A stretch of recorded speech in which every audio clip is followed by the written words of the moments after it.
हमने शहर को दी एक नई पहचान, हम हैं सिंघानिया बिल्डकॉन। भोपाल से बड़ी खबर, जहां पर कांग्रेस के अभियान पर बीजेपी ने तंज कसा है। गृह मंत्री नरोत्तम मिश्रा ने बयान दिया है कि कांग्रेस की लड़की हूं लड़ सकती हूं अभियान पर उन्होंने तंज कसा। कहा कि कांग्रेस की महिला कार्यकारिणी ही भंग हो चुकी है। कांग्रेस के सभी अभियानों का ऐसा ही हश्र होता है। सिर्फ नारे लगाने वाली पार्टी बनकर रह गई है कांग्रेस। कांग्रेस के सभी अभियानों से लोग किनारा कर लेते हैं। सरकारी विभागों में आरटीआई लगाने से कुछ हासिल नहीं होगा।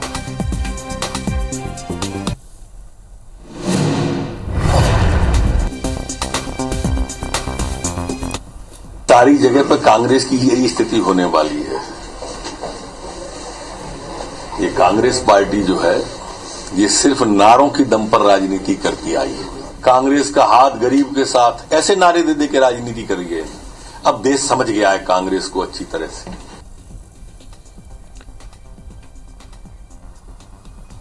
तो इस विषय पर चर्चा के लिए हमारे साथ इस वक्त दो मेहमान फोन लाइन पर जुड़ रहे हैं।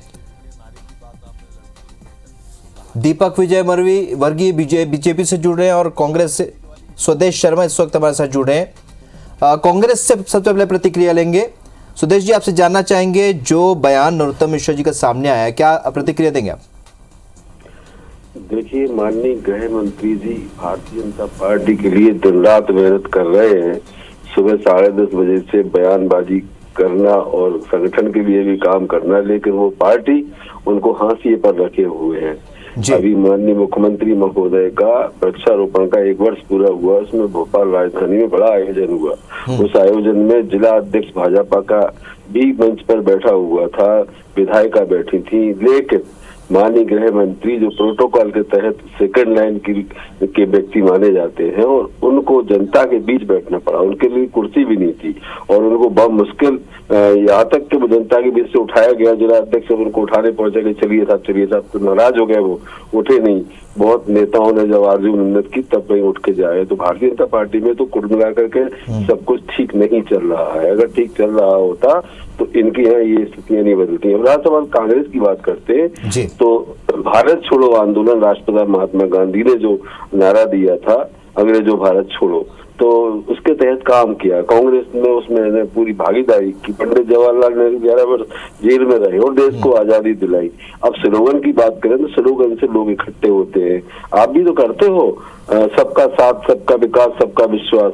ये माननीय मोदी जी का नारा है, तो इसको माननीय गृह मंत्री जी को समझना चाहिए कि नारे तो आप भी देते हो। हाँ, लेकिन माननीय प्रियंका गांधी जी ने नारा दिया है, लड़की हूँ, लड़के कुछ भी कर सकती हूँ। क्योंकि महिला सशक्तिकरण के लिए अगर किसी ने काम किया है तो कांग्रेस ने किया है। 33% महिलाओं को आरक्षण की 33% महिलाओं को आरक्षण की बात की जाए तो कांग्रेस ने किया है।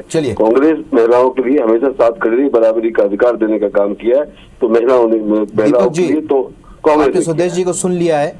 जो आरोप नरोत्तम मिश्रा जी ने कांग्रेस पर लगाए हैं वही आरोप वो बीजेपी पर लगा रहे हैं, क्या कहेंगे आप? कि कांग्रेस को जनता ने अच्छी तरह से देख लिया है और नरोत्तम मिश्रा जी ने जो कुछ कहा है उसका आशय कांग्रेस के समझे और कांग्रेस में सुधार लाने की कोशिश करें, तब तो कांग्रेस को फायदा होगा।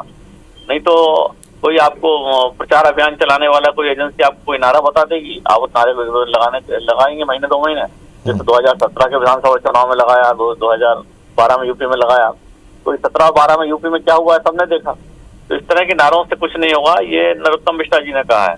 अब लड़की हूँ लड़ सकती हूँ, ये सब बताने की क्या जरूरत है। खुद वो प्रियंका गांधी जी को मालूम होना चाहिए, उनकी दादी जो है 55 साल पहले प्रधानमंत्री बन गई थी देश की। तो इस देश में सबको बराबरी का अधिकार है, कोई भी कुछ भी हासिल कर सकता है। अब उनको अगर ये बोलने की जरूरत पड़ रही है तो फिर कांग्रेस कहाँ खड़ी है, उनको खुद को सोचना चाहिए। नहीं, महिलाओं पर हो रहे अत्याचार और महिलाओं का हो रहा शोषण, महिलाओं को हो रही हत्या है, महिलाओं के साथ हो रहे बलात्कार, सरकार उन पर ध्यान नहीं दे रही है। हम महिलाओं को सशक्तिकरण करने की दिशा में काम कर रहे हैं कि महिला कुलदीप सिंह सेंगर जैसे व्यक्ति की शिकार न हो, कि रेप भी उसके साथ हो और हत्या भी उसकी हो। अब महिला खुद सशक्तिकरण के साथ आगे बढ़ेगी और महिला खुद लोगों को, दूसरों को न्याय देगी। इसलिए लड़की हूँ लड़ सकती हूँ नारा दिया और महिला इकट्ठी हुई और भारतीय जनता पार्टी में घबराहट है, इसीलिए उस नारे को बराबर भारतीय जनता पार्टी के बड़े नेता रिपीट कर रहे हैं। दीपक जी, जिस तरीके से नरोत्तम मिश्रा जी ने कहा कि महिला संगठन में ही एकरूपता एकजुटता नहीं है, तो ऐसे में इस अभियान का क्या होगा? आप इससे कितना इत्तेफाक रखते हैं दीपक जी? निश्चित तौर पर, क्योंकि जैसा मैंने पहले कहा, किसी पीआर एजेंसी ने आपको बताया कि ये नारा दे दो शायद कुछ वोटों का फायदा हो जाए, वो आप नारा देते हैं, फिर एक मंच पे बड़ा कार्यक्रम होता है प्रियंका गांधी जी के साथ, और जो महिलाओं को खड़ा किया जाता है उसमें से आधी से ज्यादा महिलाएं कांग्रेस के अभियान को छोड़ देती हैं। उनका सीधा सीधा आरोप है उन महिलाओं का कि कांग्रेस केवल नारेबाजी में उनका उपयोग कर रही थी और उनको कोई मौका राजनीतिक रूप से नहीं दिया गया। तो प्रियंका गांधी केवल खुद के मौके के लिए अगर देश भर की महिलाओं को इस्तेमाल करना चाहती हैं तो ये अच्छी बात नहीं है। उनकी दादी प्रधानमंत्री बन सकती है। अब उनके घर में राहुल गांधी और प्रियंका गांधी क्या झगड़ा है और वो क्यों चाह रही हैं कि मैं लड़की हूँ, मैं भी लड़ सकती हूँ। तो अभी राहुल गांधी को समझाया, वो अपनी माँ को समझाया सोनिया गांधी को कि राहुल को क्यों आगे कर रही है, प्रियंका को क्यों आगे नहीं किया जा रहा है। उनके घर के झगड़े को वो सड़क पे नहीं लाए, लेकिन इस तरह के नारों से कुछ होने वाला नहीं है। चलिए, स्लोगन को लेकर पूरी राजनीति है, जो जुमला या जो बातें पार्टी की ओर, दोनों पार्टी की ओर से की जाती है, उस पर राजनीति लगातार बनी रहती है। आप दोनों का मेरे साथ जुड़ने के लिए बहुत बहुत शुक्रिया। एक बार फिर लड़की हूं लड़ सकती हूं जो स्लोगन दिया है कांग्रेस ने, उसे लेकर राजनीतिक बयानबाजी तेज हो गई।